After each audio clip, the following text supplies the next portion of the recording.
What's up, ladies and gentlemen? Welcome back to the Big Fight Field channel where we speak the truth, we're honest, and we give out takes on professional wrestling. It is Wednesday night, what the heck? August 21st. It's been a long couple days, man. But man, did I need this. And did I need this week and this weekend to get here, and I'm so looking forward to Sunday afternoon, just waking up and watching professional wrestling for 4 hours. It's a football Sunday type of feeling, just waking up knowing that you are going to have the time of your life for 4 to 5 hours watching one of the biggest wrestling shows of the entire year, all in Wembley Stadium. Man, even if you were excited going into the pay-per-view on Sunday, I think you just got way more excited. I think you got over the top excited with this card and the show tonight. You got way over the top excited for how great all in is going to be, man. Those two face-to-face confrontations, those two segments, MJF and Will Ospreay, and Swerve Strickland and Bryan Danielson, man, I got chills with the last segment with Bryan Danielson and him saying the only question is, can Bryan Danielson defeat Swerve Strickland for the AEW championship? This is so good. This is so damn good. I'm ready, man. I am ready for Sunday afternoon, and with all the personal shit going on for me, if there's anything that's gonna get me excited and get me hyped and look forward to, it is this show on Sunday. I'm so looking forward to it, man. I'm so looking forward to it. But we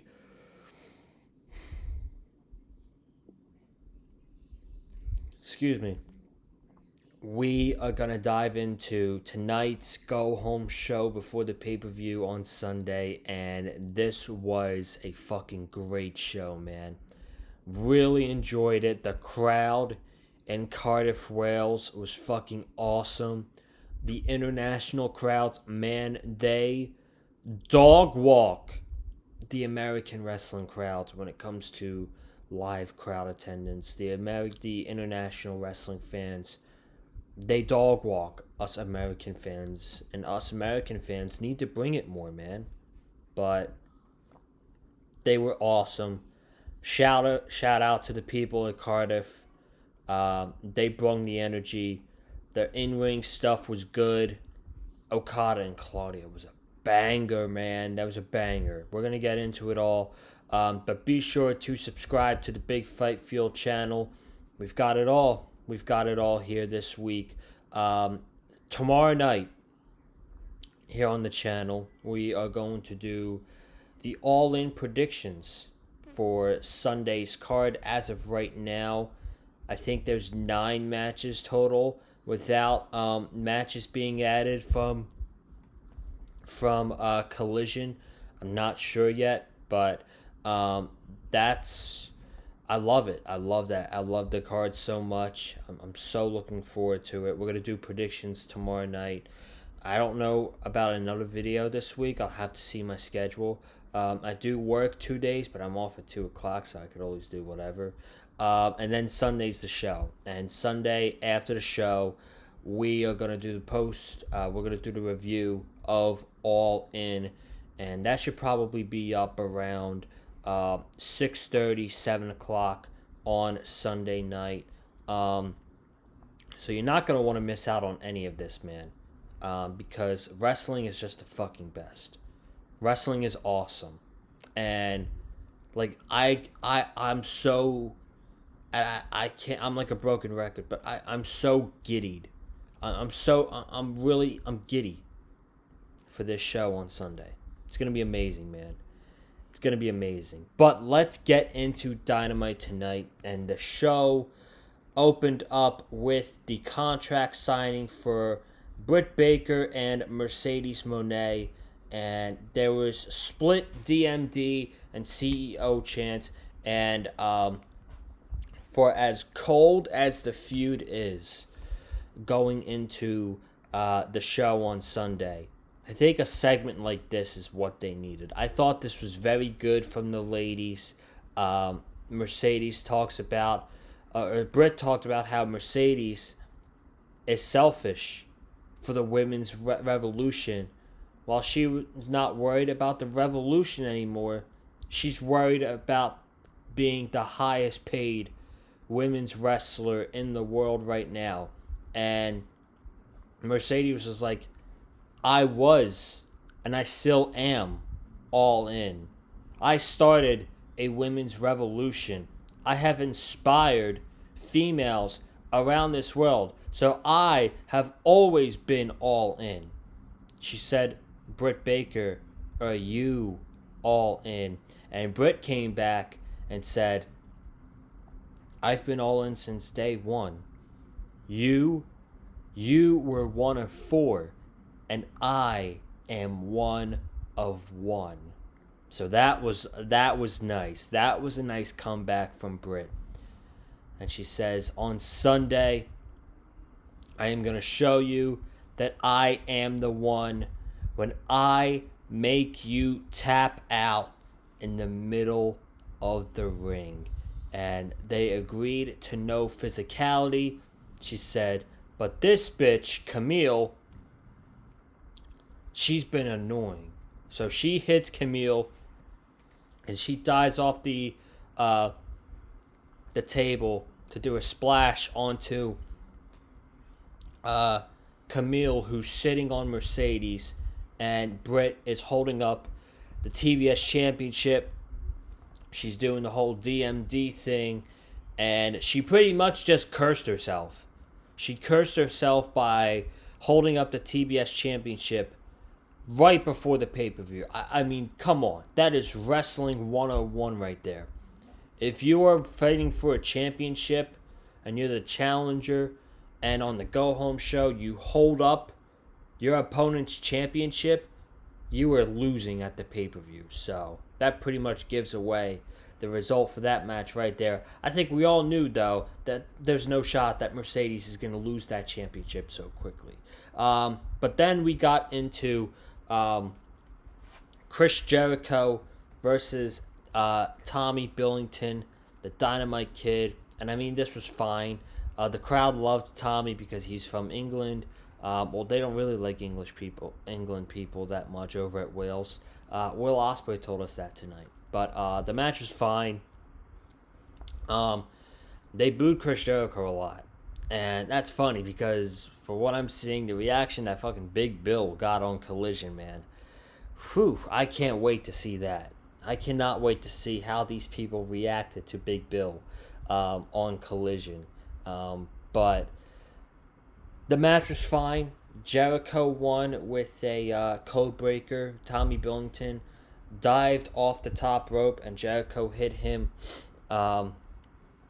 with a code breaker, and he pinned him right there. So, and then they beat up Tommy a little bit after the match. Jericho grabbed the microphone, and he said, "Hook, you bastard. This all ends on Sunday, and you're not even man enough to show up before your match with Big Bill on Collision." And Hook shows up, and he's trying to beat down on Chris Jericho, and Big Bill comes in. He wrecks all havoc, and he gives Hook a humongous chokeslam right before their match on Collision on Saturday. So Big Bill, Chris Jericho, the Bad Apple, Bryan Keith, they all stand tall over Hook after the match.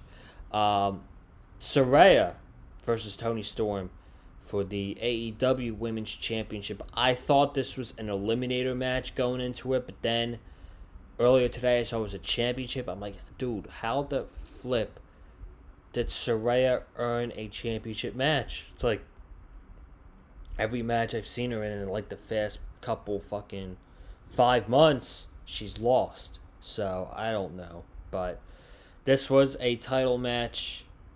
Toni Storm beat her. Harley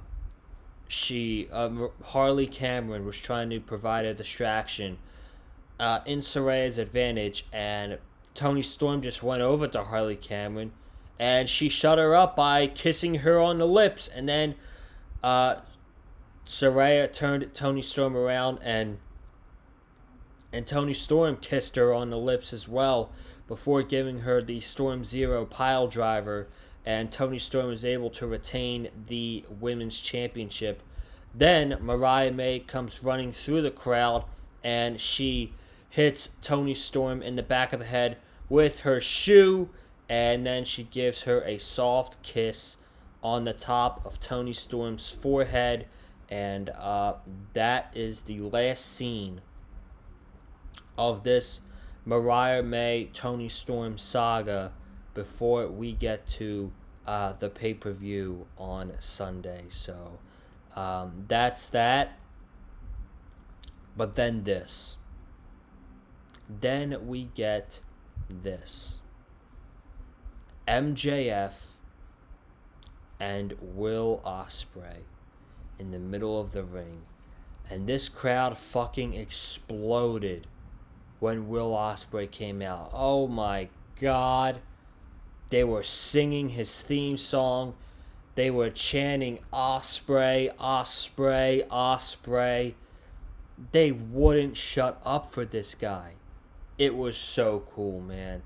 It was so cool. And then as soon as MJF's music hits, constant boo! Boo! Fuck this guy, man. And he comes out, and he's all Americaned up. He's got his American championship, and he's got an American suit on, and he's representing the United States of America. And these guys, they go back and forth, and man, I mean, I don't remember everything they said, but man, most of the stuff they were saying to each other was just fucking, oh my gosh. It was fucking crazy, man. So, Ospreay actually, Ospreay actually held his own with MJF in this segment. Ospreay is so good on the microphone. He's so good, and he talks about how he wants to restore the feeling in not only the international championship but in AEW, and he's going to clean up the mess that MJF has started. And he says, clean up the mess. That's cute. He said, that's cute. What about we talk about the mess that you cleaned up? Because I wasn't supposed to come back when I did. I only came back when I did because I got a call from Tony Khan and the top of Warner Media Bros, Warner Discovery, that they desperately need MJF back on their TV. And they need MJF at the top. If you're capable to be the face of Dynamite. And Ospreay goes, well, let me tell you something. This is a little something between me and you. Last year at All In, I tore the house down with Chris Jericho. Chris Jericho is a legend in this business. And that all everybody talked about was two guys jerking off to each other at the end of the main event. He says, let me tell you something. I wasn't even signed to AEW last year, but Tony Khan called me. Tony Khan called me, somebody from the United Kingdom, to come to All In. I wasn't even a part of AEW. And he says he called me because I need you to go out and put on a good wrestling match because I can't rely on my world champion to do that. And the world champion last year, this time, was MJF. So, I mean, that was fucking... Oh, man, that was a good line.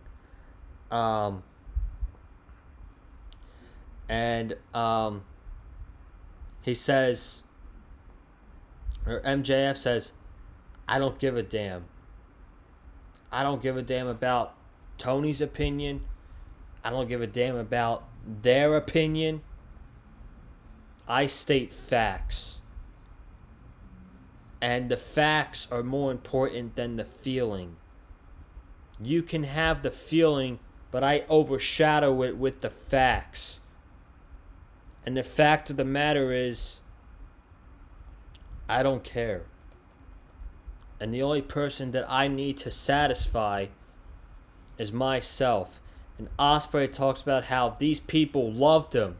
These people adored him. And MJF, he said, the commentary team said, he said what he wanted to keep quiet out loud, saying, the only reason they lost love for me is because you came in here and you ruined it. So MJF showing his insecurities with that line right there. And MJF says, you know, actually, I had a conversation that I saw someone in the hallway today.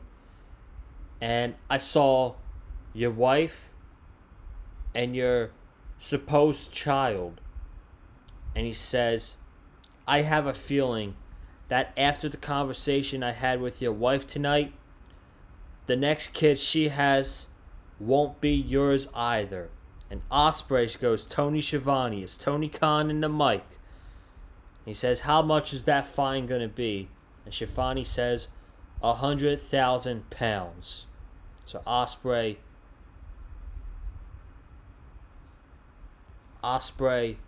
goes to attack MJF, and MJF is being covered up by security. Ospreay's being pulled back, and while MJF's being covered up, he slips that ring on his pinky. He explodes out, and he punches Will Ospreay in the face with the Dynamite diamond ring. Ospreay is bleeding, and he holds up his American Championship representing America. And this crowd fucking rained boos on MJF. This was incredible. This was an absolutely home run of a segment. This is the best build going into the pay-per-view. Better than the Bryan and Swerve match. If it wasn't for those guys, this would easily be the main event of All In. And my prediction is these guys, Ospreay and MJF, are going to have a better match on Sunday than they did their first match. They're going to have a better match on Sunday. My prediction, spoiler alert, those guys are going to have a better match. So, we go from that to Okada and Claudio. And those guys put on a fucking banger. The crowd loved Okada. The crowd loved Claudio. But what happened at the end was a time limit draw. And the crowd wanted 5 more minutes.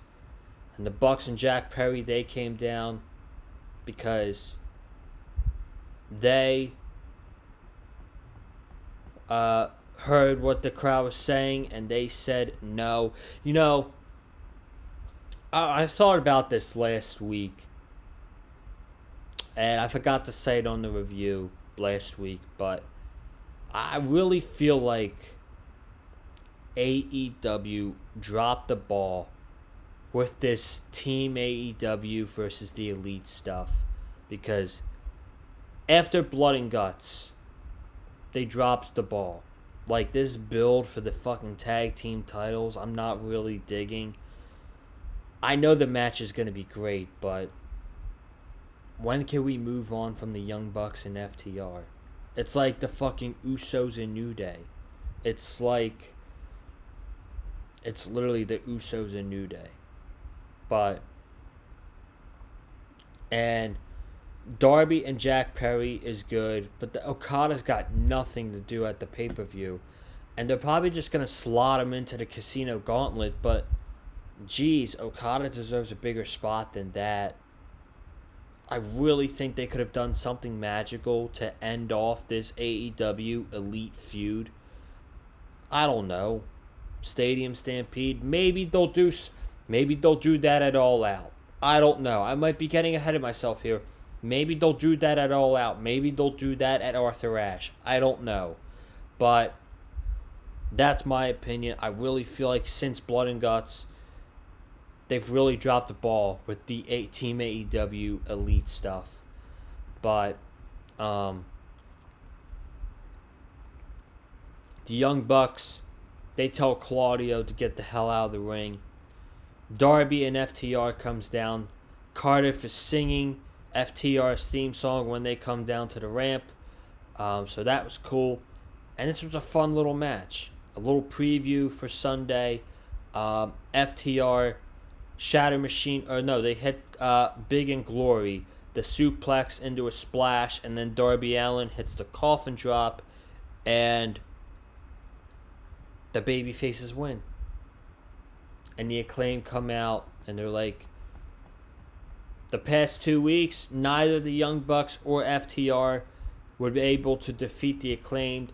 So on Sunday, we are being crowned as your new tag team champions. And Daddy Ass gets on the mic and says, if you're not down with that, we got 2 words for you. You know the rest. And then Bryan Danielson.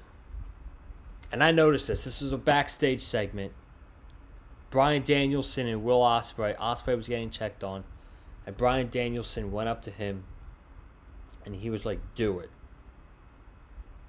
You better do it. So, with MJF and Ospreay, this is all leading up to Ospreay hitting the Tiger Driver on MJF. It's happening. But I see this and I'm like, I saw green. So I'm like, holy shit. Is he wearing the same flannel that he did the night he retired in WWE back in 2016? I knew that right away. I saw green and I'm like, he's wearing the same flannel. I don't think it was, but it just had me thinking. It had me thinking, man. But Nigel McGuinness, he's orchestrating this final showdown between Swerve and Danielson. And he gives Swerve this long introduction of a speech. The most dangerous man in AEW, all this stuff. Prince Nana does Whose House? Swerve's House. Whose House? Swerve's House. And Swerve was really over, of course. But then Swerve gets into the interviews that Bryan has been doing. He's talking about retirement time and daddy time at home. And he says that's disrespectful to him. Because that's wasting Swerve Strickland's time. And he says, what happened to the American Dragon 20 years ago? And he talks about how Bryan's out of it. Bryan don't want to be here anymore. And he says, in front of your family, he says, if you decide to come back to an indie show in Seattle, I'll be right behind the curtain and I'll come out to beat you down. If you decide to go to Arena Mexico and wrestle under a mask. I will be in the streets of Mexico and I will beat you down. And he says, if you had to have a conversation with your loved one at home, honey, I'm thinking about going back in the ring. He says, and I will be. And before he says where he will be, Danielson's music hits. He comes storming out of the tunnel into the ring, ducks Swerve's clothesline, hits a running knee. And he's like, you have no idea what you have just done. I don't think these people or you understand what this is all about. He says, this is my last shot, and I am not going down without a fight. He says, last week you want to cripple me in front of my daughter. You're going to have to do more than cripple me. You're going to have to kill me because I will die in the fucking ring if I have to. And he says, let's get the facts straight. This catchphrase is used so much now. It's like a catchphrase. But this is legit. For the past 20 years, I have been the best fucking wrestler in the entire world. And these fans are going apeshit for him, man. And he says, so there's one question left. Can Bryan Danielson, the American fucking Dragon, defeat Swerve Strickland for the AEW World Championship?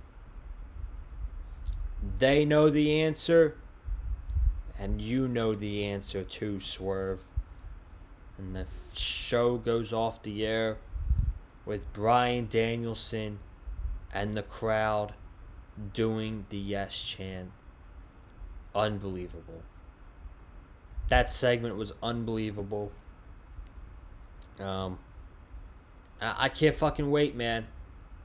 I can't wait for Sunday. It's going to be awesome. But I'll be back previewing predictions tomorrow night. We're going to talk about All In, all that stuff, all the good stuff. I will run down the card one more time before we get to the preview show tomorrow night. Bryan Danielson, Swerve Strickland, AEW World Championship. This is title versus career.